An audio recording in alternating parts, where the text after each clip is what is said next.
suis professeur à Grenoble et j'ai eu l'honneur cette année de présider le jury du prix de thèse à Miès.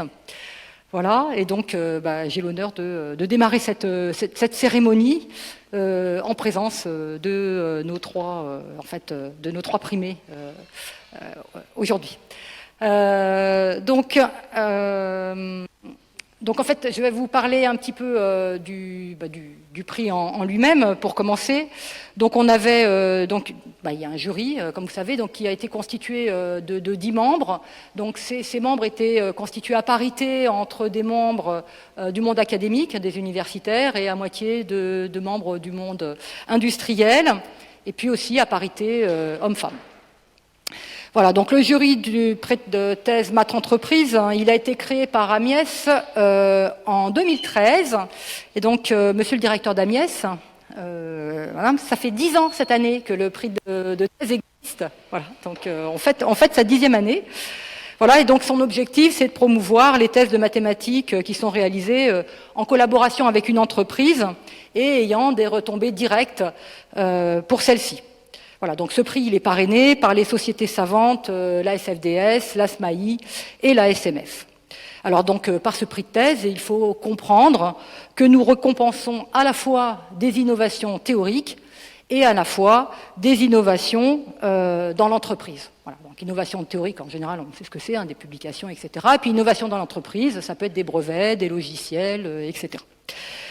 Voilà, donc l'année 2023, c'était un bon cru, puisqu'on a reçu 15 candidatures, et parmi ces candidatures, malheureusement, il y en avait juste 3 qui venaient de province. Voilà, donc les universités de province, il faut essayer de motiver un petit peu même vos docteurs, et seulement 3 candidatures féminines aussi. Voilà, donc pareil, il faut arriver à motiver les jeunes femmes à candidater à ce prix. Voilà, donc tous ces dossiers étaient de très bon niveau. Voilà, et donc bravo aux 15 candidats. Et puis 3 dossiers ont particulièrement retenu l'attention du jury. Donc il y a le lauréat du prix de thèse, bien sûr, et puis 2 finalistes qu'on a tenu aussi à primer à travers cette mention. Donc je vais vous les présenter, et puis après ils feront chacun leur tour un exposé sur leurs travaux. Donc je vais commencer par présenter les 2 finalistes par ordre alphabétique. Donc il y a d'abord Joseph de Villemaret, qui a soutenu une thèse intitulée « Modèle espace-état pour la prévision de séries temporelles avec une application au marché électrique ». Donc c'était une thèse CIFRE entre EDF R&D et le laboratoire de probabilité, statistique et modélisation de Sorbonne Université. Et les encadrants de la thèse, c'était Olivier Wittenberger pour le côté universitaire et Yannick Good et Titut Wang pour le côté industriel. Voilà.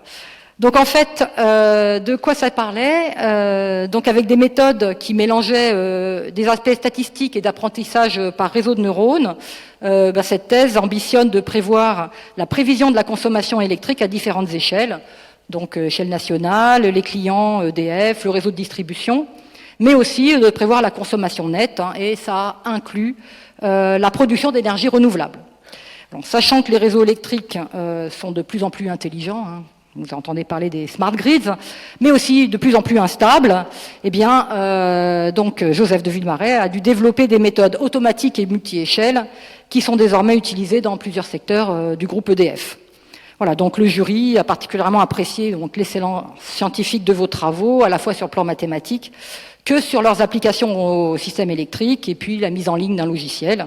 Voilà, nous avons aussi noté 2 premières places à des concours de forecasting. Je ne sais pas si vous en parlerez, mais voilà, donc ça a un petit peu attiré l'attention du jury. Voilà, donc maintenant, à la fin de votre thèse, en fait, vous avez créé votre entreprise qui s'appelle Viking Conseil et qui ambitionne de continuer la recherche dans ce domaine, tout en participant à l'innovation. Donc voilà, donc c'est assez emblématique du prix de thèse Amiès. Alors notre deuxième finaliste, c'est Philippe Marchenet, également ici présent, qui a soutenu une thèse intitulée « Conditions limites non réfléchissantes et méthodes de décomposition de domaine pour l'acoustique industrielle en présence d'écoulement ».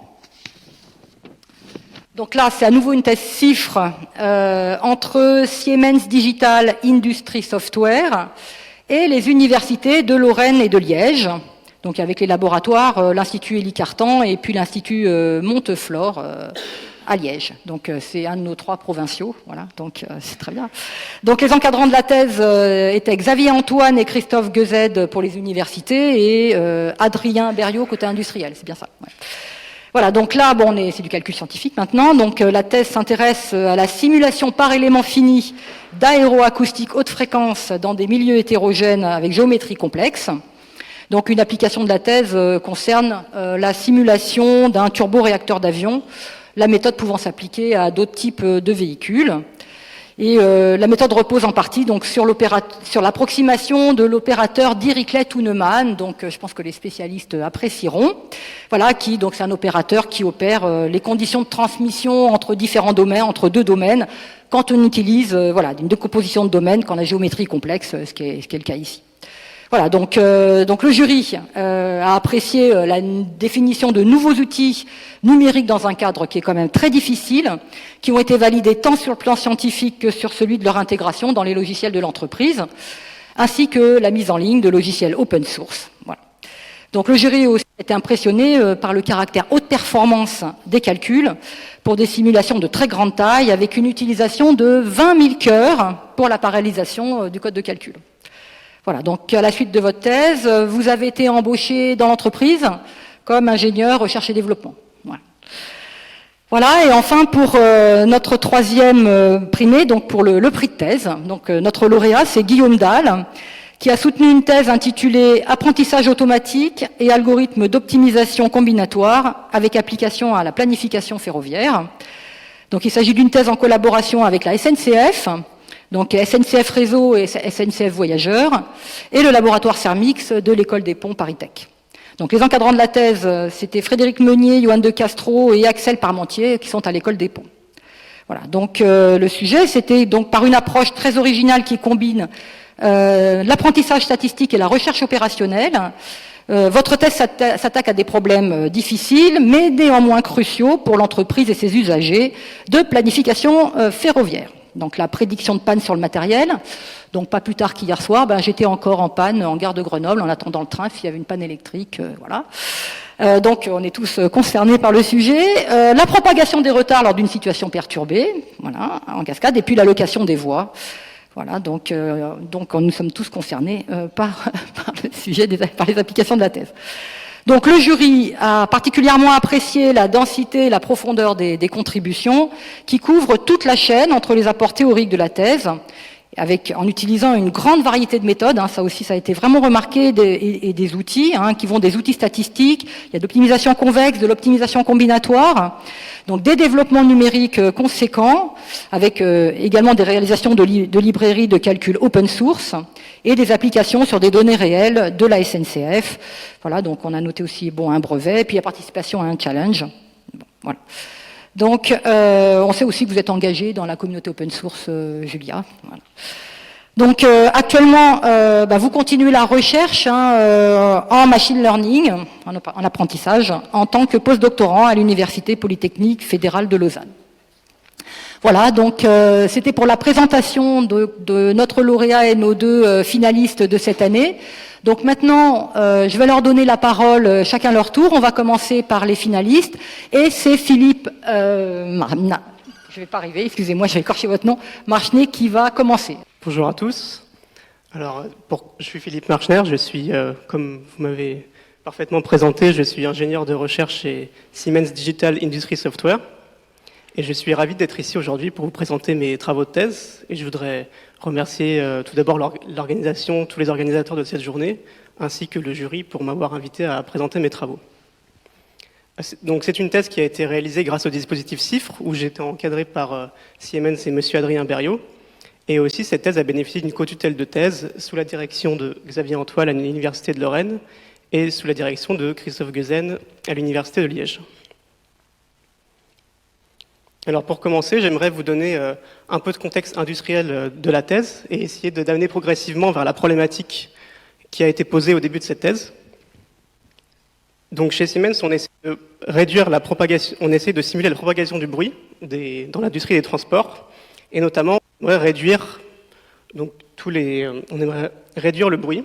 Donc par exemple pour des applications, ça peut être des avions, des éoliennes. Et pour ça, on s'intéresse à un domaine qui s'appelle l'acoustique numérique. Et c'est un processus qu'on va effectuer généralement en 3 temps. D'abord, la première étape, ça va être d'analyser les sources de bruit sur l'objet en question. Par exemple, ici, il y a 2 images avec un avion et une éolienne. On va analyser les sources. Et ensuite, on va utiliser un logiciel de propagation du son, qui va être un logiciel qu'on développe en particulier chez Siemens. Et ensuite, grâce à de nombreuses simulations, on va pouvoir éventuellement optimiser, designer de nouveaux matériaux, de nouvelles géométries pour l'application concernée. Et l'objectif d'un point de vue industriel, ça va être de pouvoir proposer un logiciel de calcul qui soit facile à utiliser et performant. Et c'est dans ce contexte qu'a commencé cette test chiffre. Alors, j'aimerais vous donner un peu de contexte sur l'opérateur qu'on utilise pour résoudre ce problème de propagation. Alors, il s'agit d'un modèle hybride, c'est-à-dire qu'on va résoudre 2 quantités. D'abord, on va résoudre un écoulement moyen autour de l'obstacle, et ensuite, dans un deuxième temps, on va s'intéresser à la propagation du son. Cette propagation du son, elle est solution d'un opérateur différentiel, qui ici s'appelle l'opérateur de Peirce, et il existe une multitude d'opérateurs pour représenter la propagation du son. D'abord, on vient calculer les quantités de l'écoulement, ici la densité, la vitesse du son, avec un solver externe, et ensuite on vient propager cette information d'un point de vue acoustique.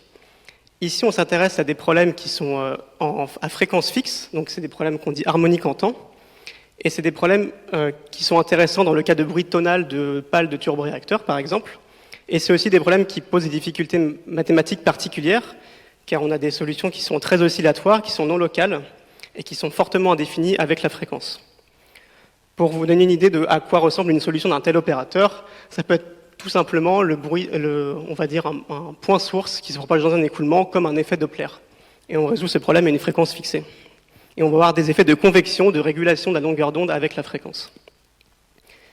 Et ce genre de problème, ce qui est compliqué, c'est qu'il n'est pas difficilement résoluble avec les méthodes itératives classiques. Et en entreprise, on va plutôt utiliser un solver direct. Et je vais essayer de vous expliquer pourquoi cela pose des difficultés d'un point de vue numérique. Donc ici, la procédure classique, c'est d'utiliser une méthode de discrétisation élément fini, d'ordre élevé, et on va se reposer sur un solver direct qui va être une factorisation élue du problème, d'une matrice creuse. Et si on prend un problème 3D ici, donc c'est un exemple de bruit de turboréacteur, avec à peu près 25 longueurs d'onde dans le domaine en 3D, c'est petit à petit, avec la fréquence, c'est un problème qui va demander beaucoup de mémoire de calcul. Et c'est un problème qui est difficilement scalable avec la fréquence, car on multiplie le nombre d'inconnus par 8 quand on multiplie la fréquence par 2. Donc pour cette fréquence avec 25 longueurs d'onde, on a besoin d'environ, grosso modo, 700-800 gigas de mémoire. Et si on fait x2 en fréquence, on va progressivement monter en mémoire de calcul, et ça devient un réel problème. On ne peut plus simuler ce genre de problème avec les outils actuels. Et la question qui a été posée en début de test, c'est est-ce qu'on peut paralléliser ce genre de problème? Est-ce qu'on peut arriver à trouver une solution, on va dire, plus efficace? Et c'est ici qu'on s'est intéressé aux méthodes de Schwarz sans recouvrement. L'idée, c'est au lieu d'utiliser une parallélisation d'un point de vue algébrique, on va essayer de paralléliser la résolution d'un point de vue directement de l'opérateur différentiel. Et j'aimerais essayer de vous donner une idée avec ce schéma. On a un problème, on va dire classique, par exemple une onde plane qui est diffractée par un disque, qu'on résout par une discrétisation type élément fini ou d'autres discrétisations. Et on va venir partitionner le problème en sous-domaines. Donc on va appliquer une stratégie de division du domaine en sous-domaines. Et on va rentrer dans un solver itératif, c'est-à-dire qu'on va associer chaque processeur sur un ordinateur ou un processeur MPI différent. Chaque processeur va être associé à un sous-problème. Et dans un processeur itératif, dans un premier temps, chaque sous-domaine va résoudre son sous-problème local. Et ensuite, on va venir mettre à jour les informations aux interfaces. Et cette mise à jour d'informations, c'est ce qui est compliqué et ce qui pose une difficulté particulière, notamment car c'est un problème ondulatoire. Et on espère, après quelques itérations, on espère avoir la convergence qui n'est pas du tout garantie, et ça dépend du problème en question. Par contre, on a une réponse théorique à ce problème de convergence. On sait que la convergence est optimale si on choisit un certain opérateur aux interfaces, une certaine manière de communiquer qui se fait par l'intermédiaire de l'opérateur Dirichlet-Tuneman. Donc maintenant, je vais en venir aux stratégies on va dire, au développement de la thèse. Donc le premier développement, ça a été d'étendre cette méthode de Schwartz optimisée aux problèmes d'acoustique en écoulement. Donc on est parti des formulations existantes pour les problèmes de Helmholtz sans écoulement, et on a essayé d'étendre ce cadre au cadre avec écoulement, et en sachant que on va essayer de trouver des approximations locales de cet opérateur Dirichlet ou Neumann pour accélérer la convergence du solveur itératif. Donc ici, je vous ai juste reformulé la partie schématique d'un point de vue mathématique. Je vais passer rapidement, mais globalement, on résout exactement les sous-problèmes locaux dans les domaines, et on va venir transférer l'information grâce à cet opérateur SI et SJ en bleu aux interfaces. Et donc, le but, ça va être essayer de trouver cette approximation d'opérateur Dirichlet ou Neumann, qui est aussi l'opérateur de non-réflexion, qui coïncide avec la condition de non-réflexion à l'infini. Et le deuxième développement, ça a été complètement indépendant du premier développement, c'est-à-dire qu'on peut découpler vraiment les deux problèmes et ça touche à deux domaines mathématiques différents. Ça va être de designer des conditions de non-réflexion dans des milieux non uniformes avec écoulement. C'est des choses aussi qu'il faut étendre par rapport à ce qui était fait pour des problèmes classiques d'ondes. Et on a étudié deux techniques dans cette thèse. La première technique qui sont les conditions absorbantes, et la deuxième technique, c'est par les couches PML, ou des couches parfaitement adaptées. Alors, ceci, je vais passer rapidement, je voudrais vous illustrer, un peu vous montrer le travail qui a été fait pour les conditions ABC, pour les conditions absorbantes. Donc ici, c'est un développement qui a été fait avec l'Université de Lorraine, essentiellement, où on va essayer d'approximer cet opérateur non local, cet opérateur grand lambda plus, non pas directement d'un point de vue opérateur, mais de par son symbole, qui est en quelque sorte une vue de l'opérateur dans l'espace de Fourier. Et de par différentes opérations, on va pouvoir utiliser du calcul pseudo-différentiel pour arriver à calculer les symboles de cet opérateur. Et ensuite, une fois qu'on a calculé les différents symboles, on va pouvoir remonter à une représentation de l'opérateur de cet opérateur Dirichlet ou Neumann, et on va pouvoir approximer cet opérateur et trouver des approximations locales. Et donc ici, dans le cadre, vous avez une première approximation de cet opérateur Dirichlet ou Neumann, et cet opérateur est encore non local de par cet opérateur racine carrée, racine de 1 plus x, qui est non local, et on va utiliser des approximations de Tyler ou de Padé pour trouver une approximation locale et utilisable dans un logiciel de type élément fini, qui doit avoir des approximations locales pour garder le caractère creux de la matrice à inverser. Alors, dans un premier temps, il a fallu valider numériquement ces conditions absorbantes dans le cadre de problèmes académiques, puis après étendre petit à petit au cas de complexité industrielle. Donc ici, c'est une petite représentation selon l'approximation qu'on utilise pour l'ABC, avec des développements de Taylor à différents ordres ou des développements de Padé, on arrive à être de plus en plus précis. Et ce qui est intéressant, c'est que même à fort nombre de Mach, donc quand l'écoulement est très fort, proche de la limite sonique, on arrive à avoir une bonne précision avec les opérateurs de Padé. Et ensuite, directement, on va pouvoir appliquer cet opérateur dans un cadre de décomposition de domaine.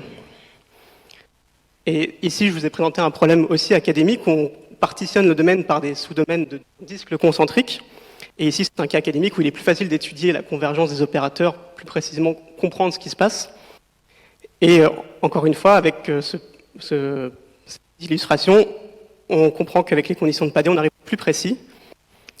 Et donc, petit à petit, on va avancer comme ça vers des problèmes de complexité industrielle.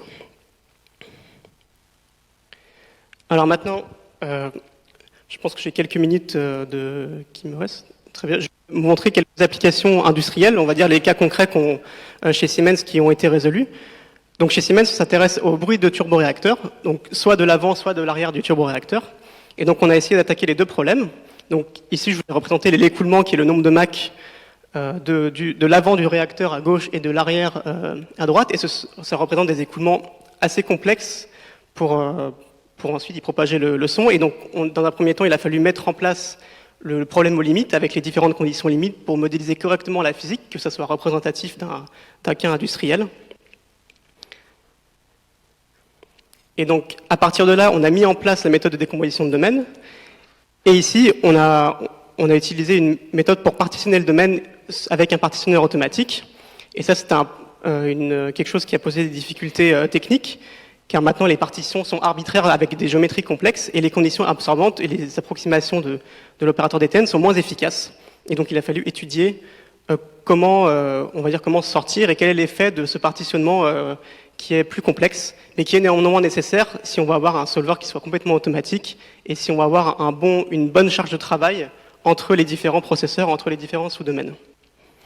Ensuite, ce qu'on a fait, comme je vous expliquais au début, on associe un sous-domaine par processeur, et chaque processeur va appeler un solver direct de type factorisation élu, et ensuite on va venir communiquer entre les sous-domaines l'information grâce à ces opérateurs de transmission.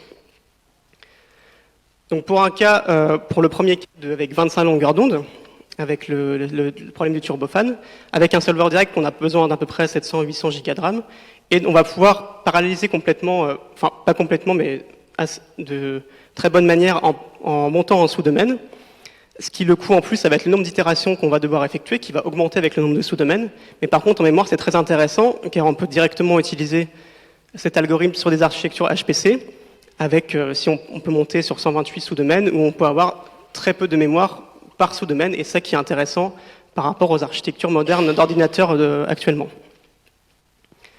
Ensuite, j'aimerais vous montrer, pour finir, quelques simulations à plus grande échelle.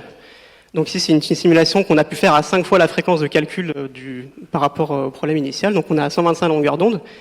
Et c'est des problèmes qui sont, ceux-ci qui sont actuellement difficiles à mettre en œuvre avec des méthodes directes. Donc c'est un calcul qu'on a fait sur le supercalculateur Jean Zay, qui se trouve à Orsay, avec 1024 sous-domaines, qui représentent à peu près 1 milliard d'inconnus. Et donc on peut, avec ces applications, proposer une preuve de concept aussi pour Siemens pour pouvoir l'implémenter ensuite dans les logiciels de Siemens. Donc ça consiste en l'avant du réacteur. On a aussi pu simuler l'arrière du réacteur, cette fois sur le supercalculateur Lumi, qui est basé en Finlande. Et ici, on a pu partitionner en 4000 sous-domaines, et on a un temps de calcul d'à peu près de 15 minutes. Et donc, ça permet d'avoir des résultats très intéressants pour Siemens. Donc, pour conclure, on a donné une preuve de concept d'un algorithme de décomposition de domaines parallèles pour des problèmes large échelle à haute fréquence, qui est basé sur un travail de développement de conditions de non-réflexion pour l'acoustique en écoulement. Il y a encore des choses à améliorer, la scalabilité avec le nombre de sous-domaines et en fréquence, qui a encore des problèmes à résoudre. Mais néanmoins, c'était des résultats très encourageants qui permettent actuellement l'implémentation est en cours dans le logiciel de Siemens StarCCM+. Donc je vous remercie pour votre attention et je me tiens à vos dispositions pour les questions.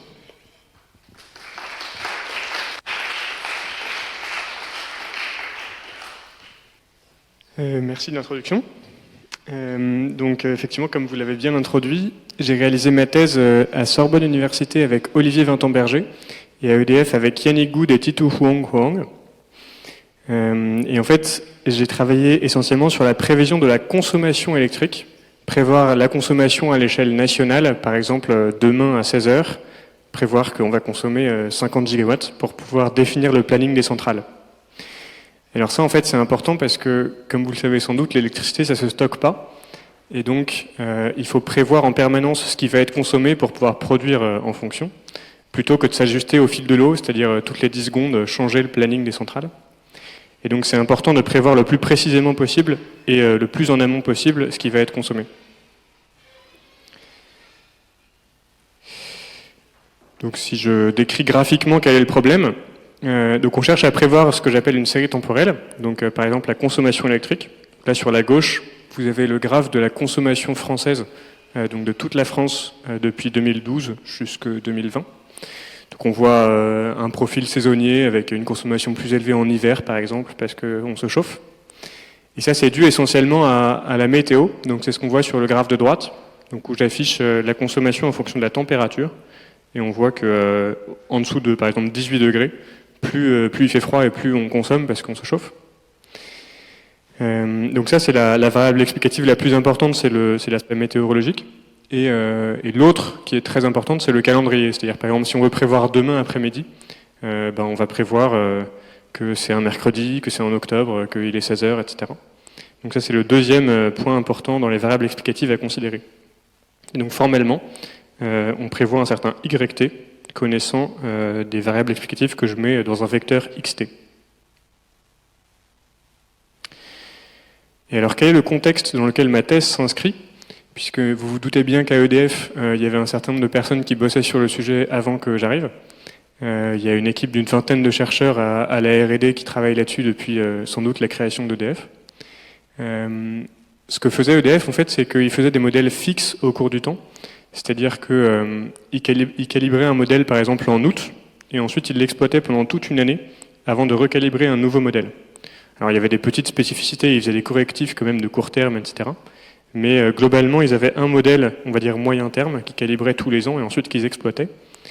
Et ce dont ils se sont rendus compte, c'est que l'environnement est de plus en plus instable, et donc que ça motive des modèles qui évoluent au cours du temps. Donc là, je liste un certain nombre de raisons pour lesquelles l'environnement est plus instable, mais dans les raisons, on va dire, très importantes, récentes, on peut citer la crise Covid. Par exemple, pendant le confinement de 2020, il y avait une chute de consommation d'environ 15%. Et on peut citer plus récemment la crise énergétique, avec la sobriété l'hiver dernier, qui a fait que, d'après RTE, on a consommé 9% de moins qu'une année normale. Et donc ça, si jamais on a un modèle qui n'est pas adaptatif, qui ne bouge pas au cours du temps, ben on va très mal prévoir, parce qu'on va prévoir du coup avec un gros biais, si jamais d'un coup on a une chute de consommation. Et pareil, il y a des changements plus lisses, et donc plus de long terme dans la consommation qui justifient qu'on crée des modèles adaptatifs. Là, je liste par exemple structurellement dans le secteur électrique, il y a une augmentation de la part des renouvelables. Et donc si on souhaite fournir la différence entre la consommation et les productions qu'on ne peut pas piloter, c'est-à-dire éoliennes et solaires, par les moyens pilotables, c'est ça qu'il faut prévoir, et ça va être plus instable et plus variable.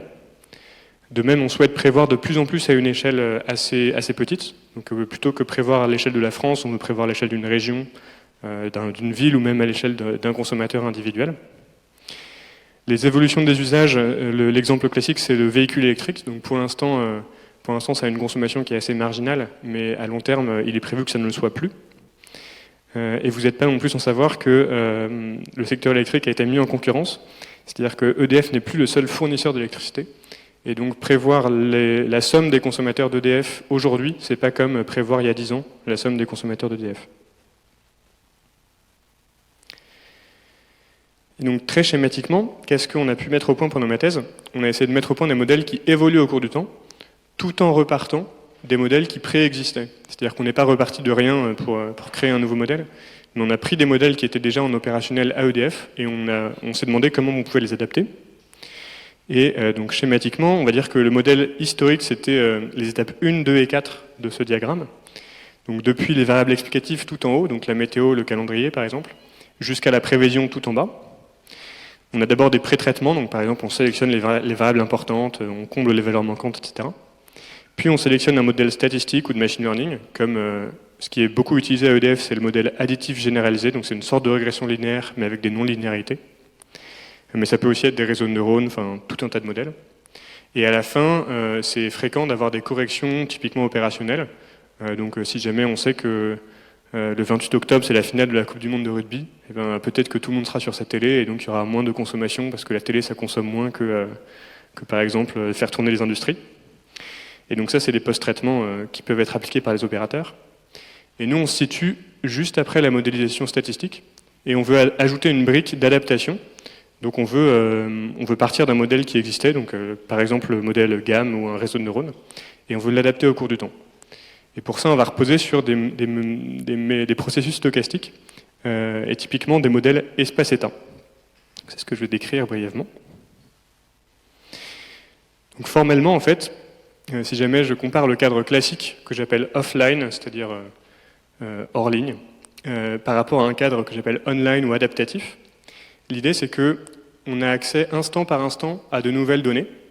Donc on a accès à des variables explicatives xt, on fait une prévision de yt, et ensuite on voit yt, ce qui nous permet d'adapter le modèle connaissant la nouvelle observation. Donc yt ici, c'est la consommation électrique. Et donc ensuite, on adapte le modèle, et ensuite on a re-accès à des variables, mais à l'instant t+1, on fait une prévision, etc. Donc c'est itératif. Et donc si on compare le cadre offline au cadre online, dans le cadre offline d'un modèle typiquement paramétrique, paramétré par un vecteur θ-chapeau, on va apprendre un θ-chapeau sur un ensemble d'entraînement et ensuite on va faire toutes nos prévisions en prenant f θ-chapeau de xt. Dans le cadre adaptatif, ou online, on va prendre un θ-chapeau t.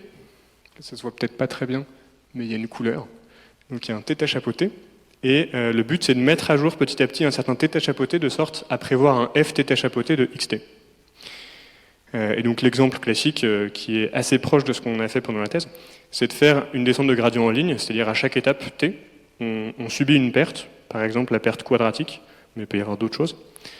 On subit une perte, on calcule le gradient par rapport au coefficient de paramètres du modèle, θ, et on fait un petit pas dans la direction opposée au gradient sur θ chapeau.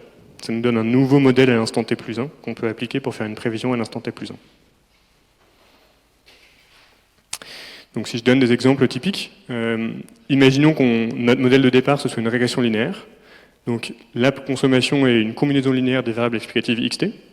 L'idée c'est qu'on va passer d'un θ chapeau à un θ chapeauté, où θ chapeauté on l'apprendra séquentiellement.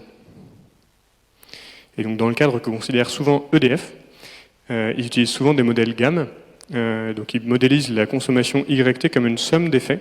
Donc c'est pour ça que ça a le côté additif de la régression linéaire, mais ça n'a pas le côté linéaire, parce que les effets sont potentiellement pas linéaires. Et donc ce qu'on a fait, c'est qu'on a gardé cette représentation qui est apprise sur un grand ensemble d'entraînements. Donc on a gardé la représentation des effets, les F1, F2, etc. Et on a adapté une combinaison linéaire des effets. Donc on a fait un nouveau vecteur f de xt qui est le vecteur des effets. Et on apprend un θ chapeauté fois ce f de xt.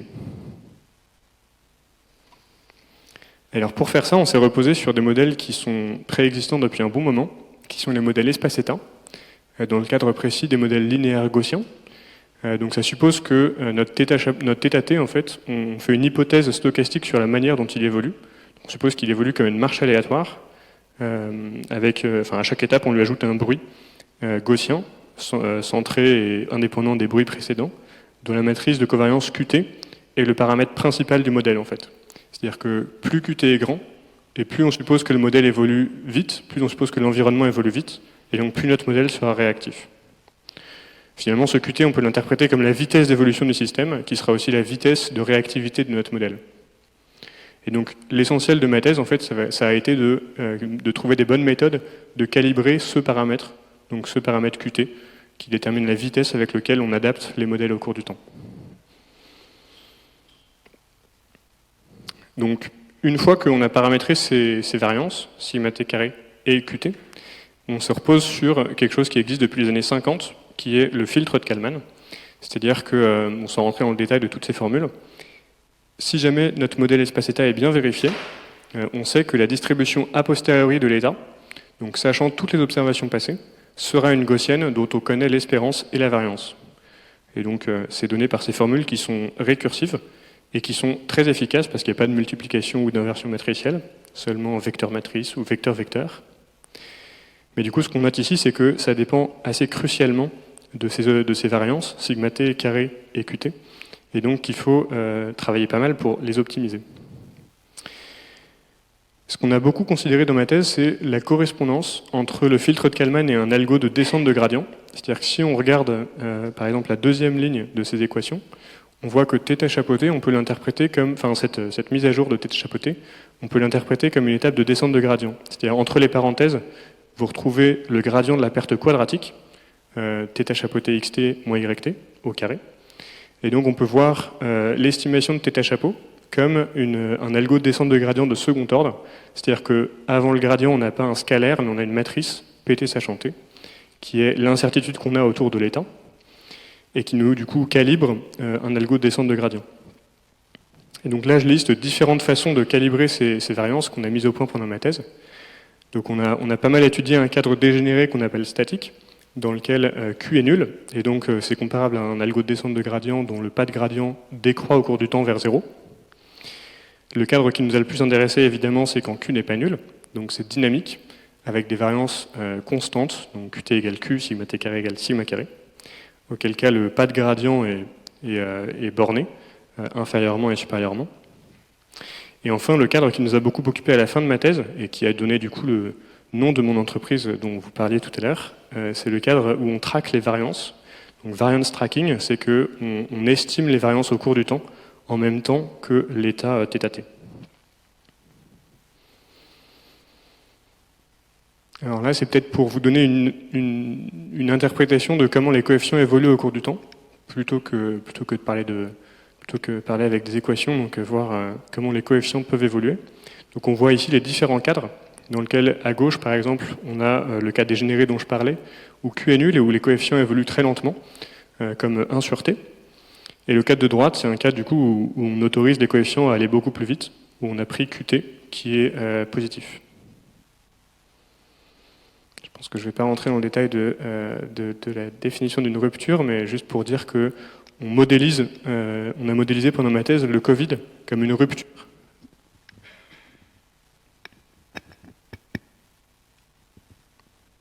Oui.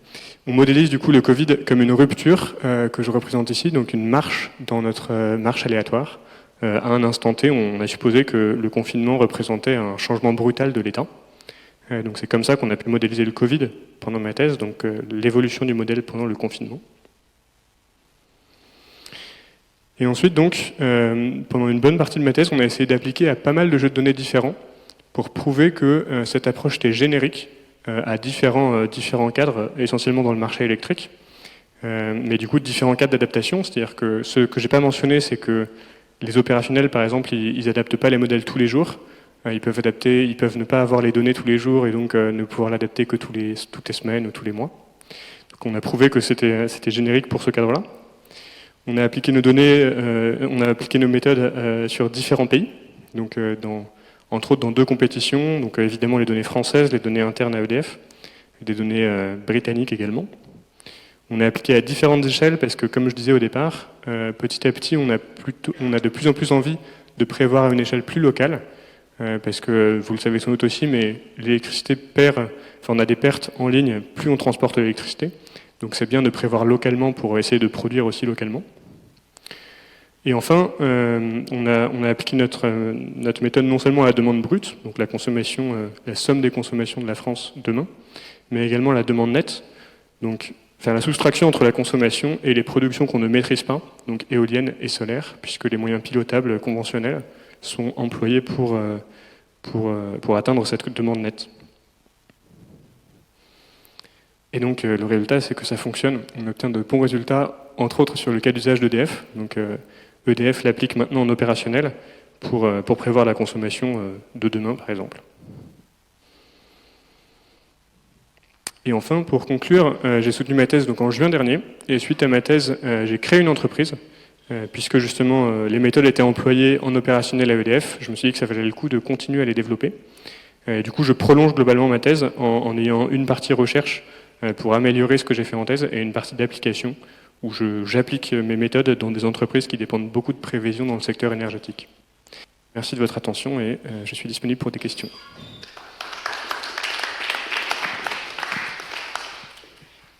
Merci beaucoup pour cet exposé. Est-ce qu'il y a une question? Je retente.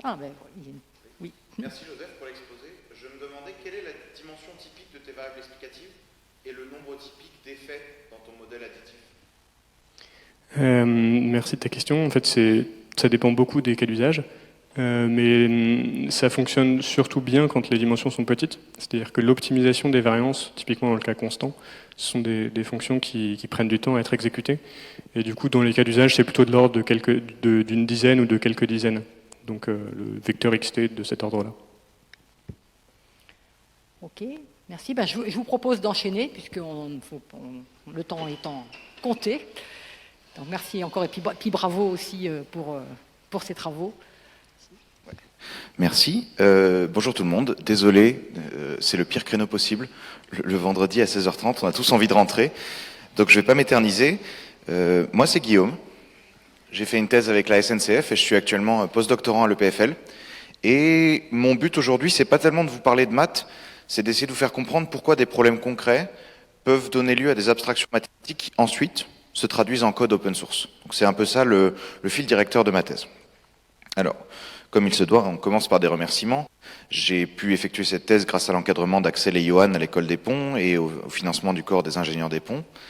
Et côté SNCF, j'avais un partenariat bicéphale avec d'un côté une équipe à SNCF Réseau et de l'autre côté une équipe à SNCF Voyageurs. Alors, je vais commencer par vous parler d'un problème d'optimisation. Ensuite, je vais vous parler d'un problème d'apprentissage. Et puis après, je vais essayer de vous convaincre que quand on combine les deux, on est plus heureux. Donc, le problème d'optimisation, c'est le problème qui s'appelle le challenge Flatland. Donc, Joseph a participé à des challenges de prédiction d'électricité. Moi, j'ai participé à des challenges de prédiction de retard. Et ça se passe dans cet environnement bucolique où vous avez donc des trains qui traversent la campagne et qui essaient de rejoindre leur gare d'arrivée. Et le but, c'est de leur faire rejoindre la gare d'arrivée aussi vite que possible. Et là, vous vous dites, c'est facile, je trouve le plus court chemin de chaque train, sauf que la SNCF est assez tatillonne, elle préfère que 2 trains n'entrent pas en collision. Et donc là, vous avez une contrainte supplémentaire qui fait que le problème qui était initialement simple devient un problème très compliqué. Un problème très compliqué qu'on appelle donc le multi-agent pathfinding, donc la recherche d'itinéraires multi-agents. Grosso modo, on vous donne en entrée un plan du réseau sous forme de graphe, les gares et les heures de départ et d'arrivée pour chaque train, et on vous dit minimiser les retards. Qu'est-ce que vous avez comme levier d'action à votre disposition? Vous avez donc le chemin que prend chaque train dans son itinéraire théorique, et puis vous avez potentiellement des ajustements en temps réel que vous pouvez réaliser sur le planning. Et bien évidemment, vous devez partir de là où vous dit de partir, vous devez arriver là où vous dit d'arriver, et en plus, si possible, on évite que 2 trains se rentrent dedans. Donc ça, c'est le cadre générique du problème d'optimisation qu'on appelle l'allocation de voies à la SNCF. Pourquoi c'est difficile?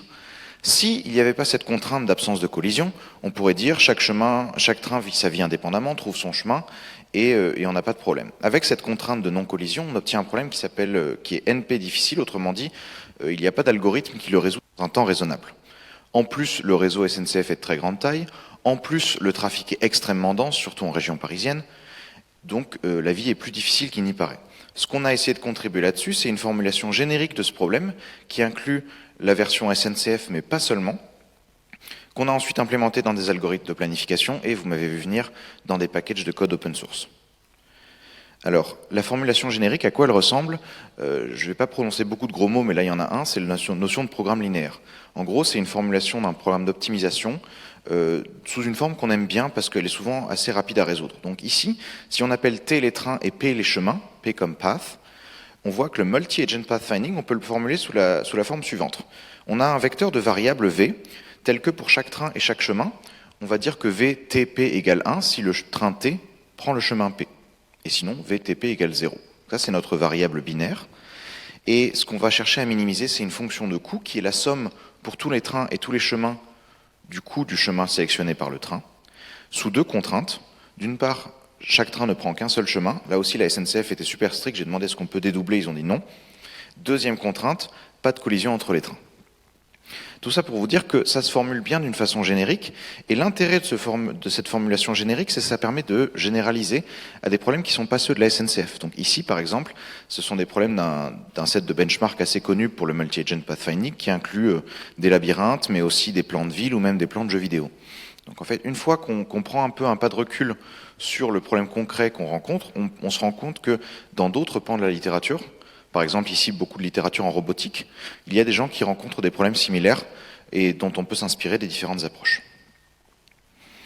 Le deuxième problème typique que j'ai rencontré, c'était un problème d'apprentissage, et plus spécifiquement celui de la prédiction des incidents.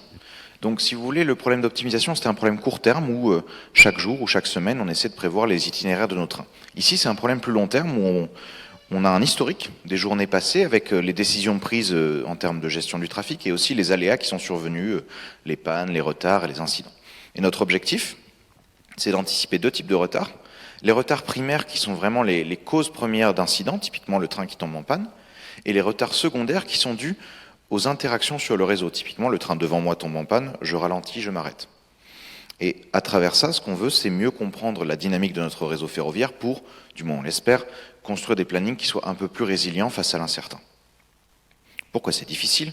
Là encore, on a des problèmes qui sont en extrêmement grande dimension. Si on pense au nombre d'arrêts sur notre réseau, au nombre de trains qu'il parcourt chaque jour, etc. On a beaucoup de bruit et peu de signal parce que malgré le pessimisme ambiant, la plupart des trains n'arrivent pas trop en retard. Donc finalement, le retard ou la panne matérielle, c'est plutôt l'exception que la règle, ce qui fait que nos données, c'est essentiellement des données qu'il faut filtrer parce que ça ne nous intéresse pas. Et on a aussi des structures de dépendance complexes qui sont liées à la forme géométrique du réseau, mais aussi à la complexité du système train, etc. Et donc là, ce qu'on a contribué, c'est des modèles théoriques statistiques pour expliquer les pannes et les retards, une analyse théorique de ces modèles pour savoir est-ce qu'ils sont utilisables avec le volume de données dont on dispose, et un code open source, parce que voilà, on fait toujours des codes open source. Donc brièvement, ces 2 modèles, ils ressemblent à quoi? On a un modèle à espace d'état. pour la prédiction de panne, sauf que ce sont des états qui sont discrets, c'est-à-dire que les états de santé qu'on va modéliser, ce sera typiquement des états 1, 2, 3, où 1 c'est un état de bonne santé, 2 c'est un état moyen, et 3 c'est un état très dégradé où potentiellement les pannes peuvent survenir.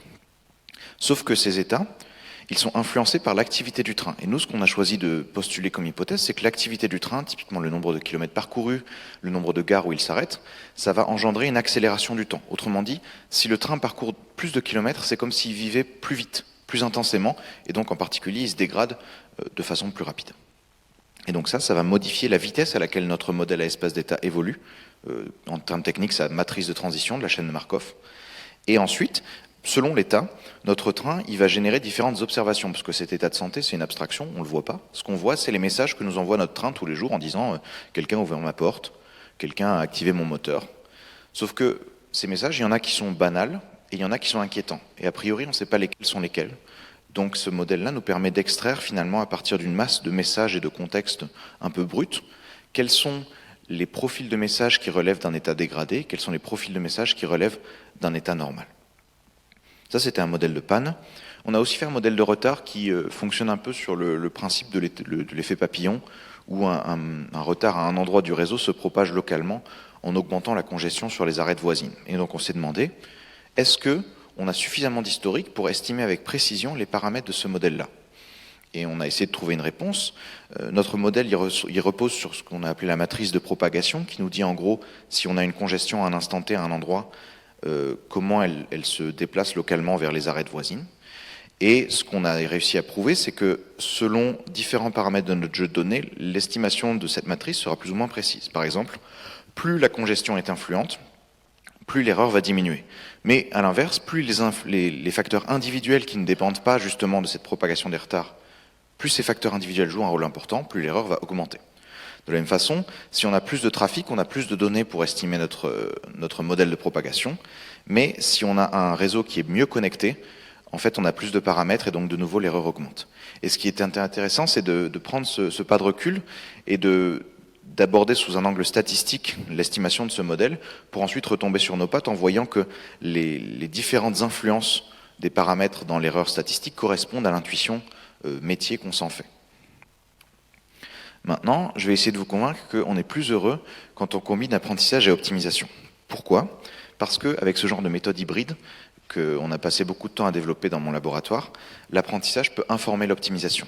Le modèle typique, c'est on prédit les incidents et on planifie les itinéraires en fonction, au lieu de l'approche un peu utopique qui consiste à dire on planifie comme si tout allait bien se passer. Et vous savez comme moi que ça se passe jamais bien. Donc, il y a un vrai intérêt à construire ce genre de méthode où on a une instance de notre problème, que j'appelle X, qu'on fait d'abord passer à travers un modèle statistique, M, qui est paramétré par certains poids, donc vous pouvez penser à un réseau de neurones dont les poids sont les paramètres des différentes couches. Ce modèle statistique nous crache des variables qui vont ensuite nous aider à régler notre algorithme d'optimisation. Et l'algorithme d'optimisation, à son tour, nous donne la solution de notre problème initial. Donc l'optimisation au XXe siècle, c'était passer directement l'instance à l'algorithme. Les statistiques, c'est demander directement au modèle statistique la solution. Et nous, on essaie de faire des modèles hybrides où, par exemple, dans notre cas de gestion des itinéraires, on va identifier les arêtes congestionnées avec notre modèle de propagation des retards. Et ensuite, dans notre algorithme qui résout la recherche d'itinéraires multi-agents, si on arrive à savoir quelles sont les arêtes qui sont congestionnées, on va pouvoir augmenter légèrement leur coût pour dire au train, peut-être que c'est pas une bonne idée de passer par là. Et si on fait ça, en fait, ça décourage les trains de se retrouver aux endroits les plus centraux du réseau, et ça permet que ce soit un peu plus facile de satisfaire cette contrainte de non-collision qui est la difficulté centrale du problème. Donc, méthode hybride égale bonheur assuré. Pourquoi c'est difficile ? Parce que, justement, c'est pas naturel d'ajuster le modèle statistique à l'algorithme d'optimisation, notamment à cause de problèmes de différenciabilité. C'est ce que je vais vous montrer, et c'est la raison pour laquelle j'ai branché mon ordi, parce qu'il y a des simulations pour votre plaisir personnel. Et ce qu'on a essayé de montrer, c'est qu'en prenant une perspective probabiliste sur ces méthodes, on arrive à surmonter ces questions de différenciabilité. Donc, géométrie des programmes linéaires en 30 secondes. Un programme linéaire, c'est quoi ? C'est quelque chose qui vous dit, essaye d'aller le plus loin possible selon une direction donnée, dans un ensemble géométrique qui, grosso modo, a une forme de D. sauf que le dé a 1 million de faces. Si vous retenez un truc, vous retenez ça. Donc le dé, moi je l'ai pris à 5 faces ici, c'est ce qu'on appelle un polytope. Et le programme linéaire, il est défini formellement comme la maximisation d'un objectif linéaire, θ scalaire notre variable, sous un ensemble de contraintes affines. Et ce que vous voyez, c'est qu'en fait, chacune de ces contraintes affines correspond à un hyperplan. Donc, en dimension 2, c'est juste une droite, qui sépare notre espace entre un côté inadmissible et un côté admissible. Et donc l'ensemble de ces contraintes affines nous définit un ensemble, le polytope, qui est à l'intérieur de toutes ces contraintes-là. Et dans ce polytope, on va définir une direction, qui est la direction θ, et on va essayer d'aller le plus loin possible dans cette direction. Et ce dont on se rend compte rapidement, c'est qu'en fait, à peu près pour toutes les directions, quand on essaie de faire ça, on tombe sur un des sommets du polytope, qui sont donc les points aux intersections des différentes contraintes. Vous pouvez vous en convaincre assez facilement, essayer de pointer le doigt dans n'importe quelle direction et de regarder où vous allez toucher la frontière du pentagone. Et si vous allez le plus loin possible dans cette direction-là, la plupart du temps, vous tomberez sur un sommet. Donc en fait, il y a ce lien fondamental entre les polytopes définis comme des intersections de demi-espace, ou bien les polytopes définis comme enveloppe convexe d'un ensemble de points. Et maintenant qu'on sait ça, on peut comprendre d'où vient le problème de différenciabilité, parce que, je vous l'ai dit, on a notre objectif, qui est la flèche rouge, qui nous dit « va le plus loin possible dans le sens de cet objectif, en restant à l'intérieur du polytope ». Et alors, si on fait ça ici, et qu'on fait tourner notre objectif, comme des serviettes, eh ben, on se rend compte que l'optimum, qui est noté par le carré rouge, en fait, il saute brutalement. Il y a toute une plage de valeurs où il reste sur le même sommet du polytope, et quand on s'en éloigne un peu trop, bim, on saute sur le sommet suivant. Et c'est bien représenté ici. Ici, on a le sommet sélectionné en fonction de la direction de l'objectif, de l'angle d'inclinaison de la flèche rouge, et on voit qu'en fait, ce n'est pas du tout une fonction continue. C'est même une fonction qui est constante par morceau. Pourquoi c'est problématique, ça ? Parce que l'algorithme qu'on utilise typiquement en apprentissage automatique, c'est ce dont vous a déjà parlé Joseph, c'est la descente de gradient. La descente de gradient qui nous permet, à partir d'un jeu de paramètres, de dire comment je peux améliorer ces paramètres en diminuant un tout petit peu une fonction de perte ou une fonction de coût et en trouvant la direction du gradient qui la diminue le plus. Sauf que là, cette fonction-là, elle a des gradients qui sont ennuyeux à mourir, ils sont tous plats. Donc, comment on fait ? On appelle Guillaume. Donc, plus précisément, on essaie d'introduire un remède probabiliste. En fait, le problème de notre algorithme, c'est que, si on regarde ici, il ne prend qu'une seule valeur. C'est-à-dire, si on le regarde en termes d'une distribution de probabilité sur les sommets du polytope, c'est une distribution qu'on appelle une distribution de Dirac, où il y a une seule valeur qui prend tout le poids. Et ça, c'est problématique parce que cette valeur, elle saute d'un sommet à l'autre. Mais qu'est-ce qui se passe si on autorisait plusieurs valeurs, en prenant plus d'échantillons et en ajoutant un peu de bruit? Et bien là, on aurait une distribution que j'ai représentée avec les cercles orange, où la taille est proportionnelle au poids qu'on met sur chaque sommet. Et on voit que cette distribution, elle évolue de façon plus lisse que le cercle sauteur que j'avais ici. Pourquoi elle est intéressante, cette distribution ? Parce qu'ensuite, on peut en calculer la moyenne. Et la moyenne, ça va en fait remplacer la sortie de notre algorithme d'optimisation.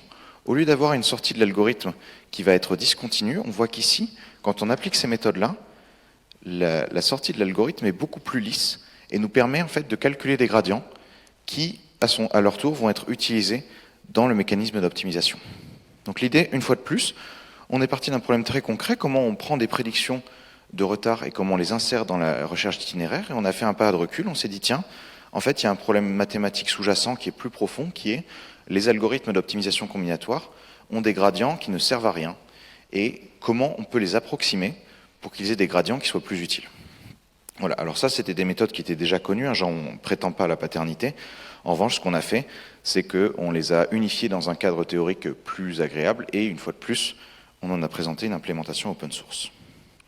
Donc en conclusion, la programmation a joué un rôle très important dans ma thèse, et on s'est rendu compte a posteriori que ça avait des applications qui allaient bien au-delà du ferroviaire. Donc ça, c'est quelques-uns des packages auxquels j'ai participé, qui sont tous codés dans le langage Julia, qui est un langage assez intéressant pour l'optimisation parce qu'il est plus rapide que Python et plus expressif que des langages bas niveau. Et par exemple, le package Hidden Markov Models, qui donc implémente ces modèles à espace d'état. J'ai eu ensuite des interactions avec des gens qui issus de la biologie ou de la bioinformatique qui voulaient l'utiliser pour analyser des chaînes ADN. le package Inferopt qui implémente ces méthodes de gradient approximé. On l'a utilisé ensuite pour des problèmes industriels de type gestion de flotte de taxi ou de flotte d'Uber. Le package différenciation implicite, qui est une autre façon de calculer des gradients. J'ai revu récemment un papier où il y avait un économiste de la Banque de Norvège qui l'utilisait pour calculer des modèles macroéconomiques. Autant dire que j'avais aucune idée que c'était possible. Mais quand on prend ce pas de recul et qu'on essaie de se détacher du problème concret qu'on rencontre pour avoir des problèmes plus vastes, eh ben on trouve souvent des applications insoupçonnées. Bon, évidemment, je me suis aussi fait piéger, donc je me suis retrouvé à maintenir l'écosystème de graphes en Julia, mais ça aussi, ça a mené à des collaborations inattendues et j'espère à des collaborations futures. Donc pour l'instant, je suis postdoctorant à l'EPFL. Je passe quand même le message qu'à partir de 2025, je serai chercheur à l'École des Ponts et toujours intéressé aux collaborations, en particulier dans l'univers du transport. Donc si jamais vous, vos amis, vos collègues ont des sujets intéressants de recherche à l'interface entre mathématiques et transport durable, n'hésitez pas à me contacter, ça c'est le QR code de mon site. Et je vous remercie pour votre attention, je prendrai avec plaisir vos questions.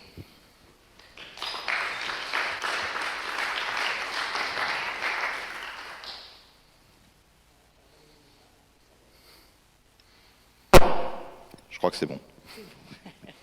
Voilà, merci pour votre exposé. Donc effectivement, on peut prendre quelques questions dans la salle si...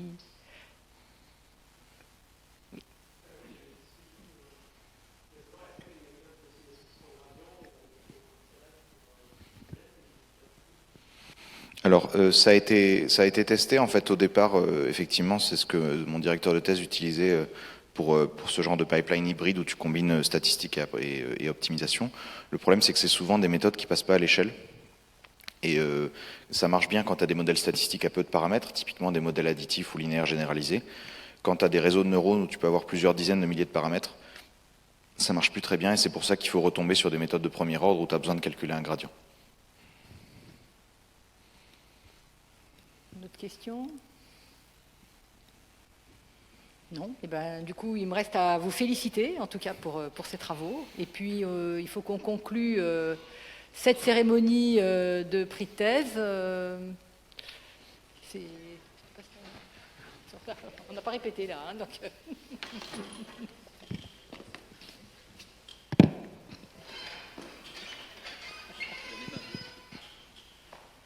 Madame la Présidente.